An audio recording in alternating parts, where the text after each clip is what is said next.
সবাইকে স্বাগত জানাচ্ছি পাশ করি অ্যান্টিবায়োটিক বায়োলজিতে। আজকে আমরা করব উদ্ভিদ বিজ্ঞানের একটি অধ্যায় অণুজীব। অণুজীব আসলে কি? নামের মধ্যেই অনেকটা আছে যে অণু। অণু মানে কি? খুব ছোট কোনো কিছু নিয়ে যেটা গঠিত ওটা হচ্ছে অণু। অণুজীব মানে খুবই ছোট কোনো জীব, মানে যার প্রাণ আছে কিন্তু সে খুবই ছোট। তো আমরা মূলত এই চ্যাপ্টারে আলোচনা হচ্ছে আপনার ভাইরাস,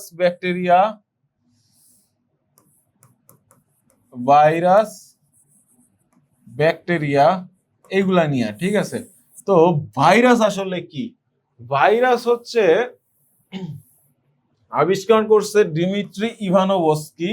প্রথম আবিষ্কৃত ভাইরাস হচ্ছে আপনার টিএমবি। টিএমবির ফুল ফর্ম হচ্ছে টোব্যাকো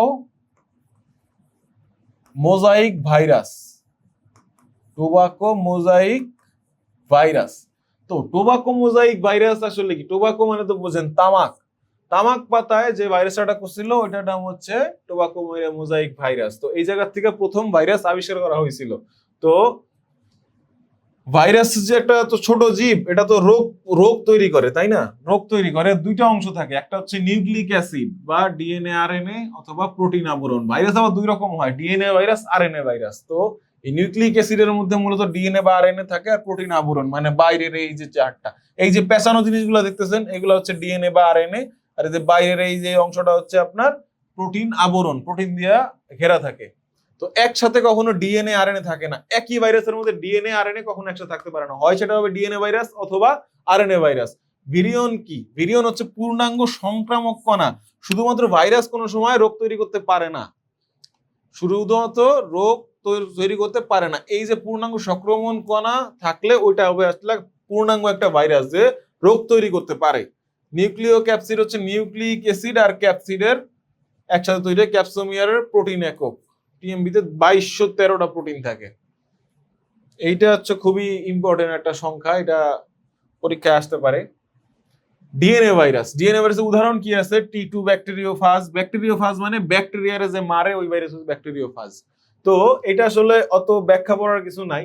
ডিএনএ ভাইরাসের উদাহরণ চাইতে পারে যে আপনার নিচের কোনটি ডিএনএ ভাইরাস বলুন, তখন আপনি এই তিনটার মধ্যে একটা দেখবেন যে ভ্যারিওলা আছে, ভ্যাকসিনিয়া ভাইরাস, টি2 ফাজ ভাইরাস, এগুলা হচ্ছে আপনার ডিএনএ ভাইরাস। আর আরএনএ ভাইরাস কোনগুলা? TMB RNA virus. Human immunodeficiency, এটা কিন্তু খুবই খুবই খুবই গুরুত্বপূর্ণ। এটা হচ্ছে কি? এইচআইভি ইমিউনোডেফিসিয়েন্সি সিনড্রোম তৈরি করে, এইডস তৈরি করে। ডেঙ্গি ভাইরাস, এগুলা সব সার্স-CoV-2, এগুলা সব আরএনএ। আর এগুলা কি? এগুলা হচ্ছে ডিএনএ। আর রেট্রোভাইরাস আরেক ধরনের ভাইরাস আছে। ডিএনএ আরএনএ থেকে ডিএনএ রিভার্স ট্রান্সক্রিপশন ঘটে, মানে আরএনএ থেকে ডিএনএ তৈরি করে চলার পথে। কিন্তু দুইটা কখনো একসাথে থাকে না, হয় আরএনএ থাকবে অথবা ডিএনএ থাকবে, দুটো কিন্তু একসাথে থাকতে পারে না। সবচেয়ে ছোট ভাইরাস হচ্ছে foot and mouth disease virus, আর সবচেয়ে বড় ভাইরাস ভ্যারিওলা। তো দেখি আমরা পার্থক্যগুলো কিরকম হয়। দেখেন, নিউক্লিক অ্যাসিড কিন্তু দুটার মধ্যেই আছে। নিউক্লিক অ্যাসিড দুটার মধ্যে আছে, প্রোটিন কোট আছে বাইরের দিকে, প্রোটিন দিয়ে আটকানো আছে, কিন্তু সব মোটামুটি সেম। কিন্তু হচ্ছে ওদের পার্থক্য জায়গায় যে ডিএনএ আছে। এটা হচ্ছে টি2 ভাইরাস, এটা হচ্ছে টি2 ভাইরাস ব্যাকটেরিওফাজ আর কি। আর এটা হচ্ছে ইনফ্লুয়েঞ্জা ভাইরাস। ইনফ্লুয়েঞ্জা হচ্ছে আরএনএ ভাইরাস, এই যে আরএনএ গুলো দেখা যাচ্ছে। এরপর আসি আমরা এতক্ষণ জানলাম কি ভাইরাস সম্বন্ধে, এখন আমরা জানবো ব্যাকটেরিয়া সম্বন্ধে। ব্যাকটেরিয়া কি? ব্যাকটেরিয়া ভাইরাসের মতো অত ছোট না, ব্যাকটেরিয়া একটু বড়, ভাইরাস থেকে একটু বড়। ব্যাকটেরিয়া নিজে নিজে চলাফেরা করতে পারে, ভাইরাস নিজে চলাফেরা করতে পারে না, ওরে বহন করতে হয়। এখন ব্যাকটেরিয়া হচ্ছে কি? ব্যাকটেরিয়া সেটা হচ্ছে অ্যান্টনি ভন লিউয়েনহুক। দেখছেন আরেকজন হুক কিন্তু চলে আসছে। ওই যে প্রথম অধ্যায়ে কোষে ছিল যে রবার্ট হুক প্রথম কোষ আবিষ্কার করছিল। আর এই জায়গায় কি করতেছে ও? অ্যান্টনি ভন লিউয়েনহুক প্রথম ব্যাকটেরিয়া আলাদা করছে 1675 সালে। ঠিক আছে? আকৃতি অনুযায়ী ব্যাকটেরিয়া তিন প্রকার: কক্কাস, ব্যাসিলাস, কমা। কক্কাস, ব্যাসিলাস আর হচ্ছে কমা। এই যে কক্কি, এটা হচ্ছে কক্কাস ব্যাকটেরিয়া, তারপর হচ্ছে ব্যাসিলি, আর হচ্ছে কমা বা আরেক যেগুলো আছে এগুলো হচ্ছে এই জায়গায়। তো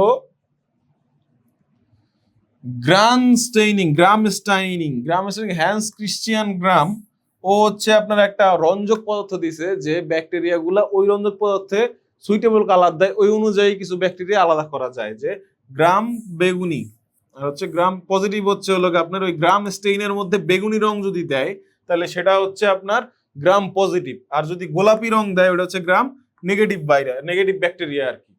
আর ব্যাকটেরিয়ার জনন হয় বাইনারি ফিশন প্রক্রিয়ায়, মানে ওটা ভাঙে, মানে একটা থেকে দুইটা আলাদা হয়ে যায়, একটা থেকে দুইটা আলাদা হয়ে যায়, এরকম মানে চেইনের মতো বড় হইতে থাকে শুধুমাত্র। ব্যাকটেরিয়ার গঠন, ব্যাকটেরিয়ার মধ্যে কি কি থাকে? একটা ব্যাকটেরিয়া এই যে এরকম দেখতে হয়, তো আপনার ওর একটা বড় ফ্লাজেলাম থাকে, ঠিক আছে, এটা এটা হলো চলাচল কন্ট্রোল করে, সাঁতার কাটতে সহযোগিতা করে। আর হচ্ছে পিলাস, পিলাস এগুলো হচ্ছে ছোট ছোট ওই যে আপনার লোমের মতো থাকে, এগুলো পিলি বলে। তারপর হচ্ছে আপনার একটা ক্যাপসিবিউল থাকে, ভিতরে নিউক্লিয়েট থাকে, রাইবোজোম থাকে, প্লাজমিড নিউক্লিওজোম, মানে বুঝতে পারছেন যে একটু কমপ্লেক্স ভাইরাসের তুলনায় এটা একটু। তো কি কি থাকে? প্রথমে প্লাজমিড, বড় আকারগুলো দেখবো আমরা। প্লাজমিড, প্লাজমিড কি? প্লাজমিড হচ্ছে বৃত্তাকার, স্বপ্রজননশীল, মানে একা একাই প্রজনন করতে পারে, একা একাই রেপ্লিকেট করতে পারে। স্বপ্রজনশীল ডিএনএ মানে একা একা রেপ্লিকেট করে ডিএনএ, মানে একটা থেকে আরেকটার মধ্যে চলে যায়। প্রধান ক্রোমোজোমের বাইরে থাকে, প্রধানত ক্রোমোজোমের বাইরে থাকে। অ্যান্টিবায়োটিক প্রতিরোধ ক্ষমতার জিন বহন করতে পারে। অ্যান্টিবায়োটিক প্রতিরোধ ক্ষমতার জিন মানে ও হচ্ছে এমন জিন বহন করতে পারে যেগুলো অ্যান্টিবায়োটিক দিলেও মরবে না। নর্মালি কিন্তু অ্যান্টিবায়োটিক তৈরি ছিল এই ব্যাকটেরিয়া মারার জন্যই, যে আপনারা যে অ্যান্টিবায়োটিক গুলা খান মূলত ব্যাকটেরিয়ারই মারে। এখন কিছু কিছু ব্যাকটেরিয়া অ্যান্টিবায়োটিকে কাজ করে না। কখন করে না? যখন যার মধ্যে এই অ্যান্টিবায়োটিক প্রতিরোধের ক্ষমতার জিনটা অ্যাক্টিভ থাকে, সে আপনার হচ্ছে আপনার ওই যে আপনি যে অ্যান্টিবায়োটিক খান, অ্যান্টিবায়োটিকে ওর কোনো ক্ষতি করতে পারে না। তারপর হচ্ছে পিলি, পিলাই হচ্ছে আপনার এই যে ইয়াগুলা, এই যে লোমগুলা, এটা চুলের মতো ক্ষুদ্র গঠন, পোষকের কোষ বা অন্য ব্যাকটেরিয়ার সাথে সংযুক্ত হতে সাহায্য করে। ও আরেকটা ব্যাকটেরিয়ার সাথে কানেক্টেড হয় এই যে পিলি দ্বারা, পিলি দ্বারা কি হয়? কানেক্টেড হয়। তারপর সেক্স পিলি জেনেটিক বিনিময়ে গুরুত্বপূর্ণ ভূমিকা রাখে, মানে ওদের মধ্যেও দেখেন হচ্ছে জনন কোষের মতো হয়েছে আপনার ডিএনএ আদান প্রদান হয়, তারপর এদের বৈশিষ্ট্যের মধ্যে আদান প্রদান হয়। এটা হয় কখন? যখন সেক্স পিলি, মানে যেটার মধ্যে সেক্স ক্রোমোজোম বা সেক্সের কোষগুলো থাকে। তারপর ফ্লাজেলা, ফ্লাজেলা হচ্ছে এই যে পিছনের যে এটা হচ্ছে ফ্লাজেলা, এটা চলতে সাহায্য করে। চাবুকের মতো গঠন, চলাচলের অঙ্গ, মানে লোকোমোটিভ অর্গান বলে, খাদ্যের দিয়ে অবসর হওয়া ক্ষতিকর পরিবেশ এড়িয়ে চলতে সাহায্য করে। তাইলে আমরা ব্যাকটেরিয়া সম্বন্ধে কি কি জানলাম? ব্যাকটেরিয়া কিন্তু অ্যান্টিবায়োটিক সব জায়গায় এখনো মরে না, অ্যান্টিবায়োটিকও ব্যাকটেরিয়া মরে না। সুতরাং ওষুধ কম কম খান, অ্যান্টিবায়োটিক কম কম খান, যেন এই জিন সবাই কিন্তু আপনার হচ্ছে এগুলা জেনারেট করে। মানুষ আসলে আপনার ইভলিউশন মানে যখন যে সমস্যা সৃষ্টি হয় তখন সেটার বিরুদ্ধে প্রতিরোধ তৈরি করে। যখন আপনি বারবার অ্যান্টিবায়োটিক খাইতে থাকবেন, আপনার শরীরে ব্যাকটেরিয়াগুলো অ্যান্টিবায়োটিকের প্রতিরোধ নিজে নিজে তৈরি করা শুরু করবে, তখন ওর এই প্রতিরোধী জিনটা অ্যাক্টিভ হয়ে যাবে, তখন কিন্তু আর অ্যান্টিবায়োটিক কাজ করবে না। সুতরাং ওষুধ থেকে দূরে থাকুন, অ্যান্টিবায়োটিক খাওয়া থেকে যত কম খাওয়া পারেন, আর খাইলে অবশ্যই পুরোপুরি কোর্স কমপ্লিট করবেন। এখন আমরা কয়েকটা পরজীবী নিয়ে দেখবো, যে ম্যালেরিয়া পরজীবী। ম্যালেরিয়া কি? ম্যালেরিয়া তো একটা রোগ, ঠিক আছে। ম্যালেরিয়া রোগ, এটা কি করলে হয়? খুব নর্মাল সেন্সে আমরা জানি যে আপনার অ্যানোফিলিস মশায় কামড়াইলে, স্ত্রী অ্যানোফিলিস মশা, মনে রাখবেন, পুরুষ অ্যানোফিলিস মশা কামড়াইলে কিন্তু ম্যালেরিয়া হবে না। স্ত্রী অ্যানোফিলিস মশা মানে ফিমেল অ্যানোফিলিস মশায় কামড়াইলে আপনার ম্যালেরিয়া রোগ হয়। ম্যালেরিয়ার যে জীবাণু, ম্যালেরিয়ার জীবাণুর নাম হচ্ছে প্লাজমোডিয়াম ভাইভাক্স, ঠিক আছে। আর হচ্ছে plasmodium falciparum, plasmodium ম্যালেরি, plasmodium ovale, এই 4 ধরনের ম্যালেরিয়ার জীবাণু আছে। এর মধ্যে সবচেয়ে ভয়ঙ্কর হচ্ছে আপনার প্লাজমোডিয়াম ফ্যালসিপেরাম। সবচেয়ে ভয়ঙ্কর কোনটা? Plasmodium falciparum. আর হচ্ছে প্লাজমোডিয়াম ভাইভাক্সের 48 ঘন্টার মধ্যে কাজ করে, প্লাজমোডিয়াম ওভালে 48 ঘন্টা নেয়, প্লাজমোডিয়াম ম্যালেরি সবচেয়ে বেশি সময় নেয়, 72 ঘন্টা সময় অ্যাটাক করতে। বাহক হচ্ছে স্ত্রী অ্যানোফিলিস মস্কিটো। পুরুষ অ্যানোফিলিস মস্কিটোর কামড়ে কখনো ম্যালেরিয়া হয় না। সংক্রামক দশা স্পোরোজয়েড। আর সাইজোগনি যকৃত আরবিসি, মানে সাইজোগনি হচ্ছে কোথায় এটা লোকেশন, মানে কোথায় যে অ্যাটাক করে, অ্যাটাকটা করে মূলত লোহিত রক্তকণিকা আর লিভারে। আর হিমোজিন হচ্ছে জমা জ্বর ও কাঁপুনি হয়, এগুলো হচ্ছে আপনার লক্ষণ ম্যালেরিয়ার। ভাইরয়েড কি? ভাইরয়েড হচ্ছে কেবল আরএনএ, প্রিয়ন কেবল প্রোটিন। ইন্টারফেরন হচ্ছে ভাইরাস প্রতিরোধী প্রোটিন, ভাইরাস প্রতিরোধী প্রোটিন হচ্ছে ইন্টারফেরন। আর লাইসোজোম হচ্ছে ব্যাকটেরিয়ার প্রাচীর ভাঙে। লাইসোজোমের কথা মনে আছে? প্রাণী কোষে থাকে, যে খাইয়ে ফেলে বলছিলাম। রোগ, ধানের ব্লাইট রোগ হচ্ছে জ্যানথোমোনাস অরিজি, এটা হচ্ছে বৈজ্ঞানিক নাম। কলেরা হচ্ছে ভিব্রিও কলেরা। পেপের রিং স্পট, পাপায়ার রিং স্পট ভাইরাস।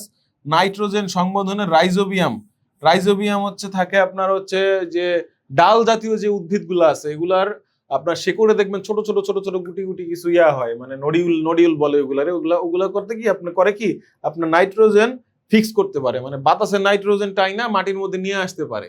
তো ওইটার মধ্যে যেটা যে যার মাধ্যমে কাজগুলা করে এই এককটা হচ্ছে রাইজোবিয়াম। রাইজোবিয়াম রোলের মধ্যে থাকে, এই কারণে নাইট্রোজেন ফিক্স করতে পারে। আর অ্যান্টিবায়োটিক হচ্ছে ব্যাসিলাস সাবটিলিস স্ট্রেপ্টোমাইসিস, এগুলো হচ্ছে আপনার অ্যান্টিবায়োটিকের উদাহরণ কিছু। তো এই ধানের ব্লাইট রোগ কার কারণে হয়, কলেরা কার কারণে হয়, পাপায়া রিং স্পট কার কারণে হয়, এগুলা মুখস্থ থাকতে হবে, পরীক্ষায় রেগুলার আসে, খুব বেশি কঠিন না, খুবই খুবই খুবই কমন। ভাইরয়েড, এটা খুবই ইম্পর্টেন্ট একটা কোশ্চেন। ভাইরয়েড হচ্ছে কেবল আরএনএ, আর প্রিয়ন হচ্ছে প্রোটিন, আর কিছু না। ঠিক আছে, তো এই ছিল আমাদের অণুজীব নিয়ে কথাবার্তা। মোটামুটি আমরা পুরো অধ্যায়ের যা কিছু আছে গুরুত্বপূর্ণ তথ্য আছে আমরা এর মধ্যে কভার করার চেষ্টা করেছি। এরপরে আমাদের কাছে আছে এরপরে বাকি কিছু আমাদের আরো একটা বড় কোশ্চেন ব্যাংক প্লাস হচ্ছে আপনাদের একটা শীট প্রোভাইড করেছি, শীটের মধ্যে অনেকগুলো কোশ্চেন দেওয়া আছে অধ্যায় নিয়ে, আপনারা ওটা প্র্যাকটিস করবেন। এই থেকে এর মধ্যেই আশা করি আপনাদের পরীক্ষায় কোশ্চেন থাকবে, যদি ভালো মতো প্র্যাকটিস করেন আশা করি ভালো একটি কলেজ, ভালো একটি সাবজেক্ট আপনার জন্য অপেক্ষা করছে। শুভকামনা।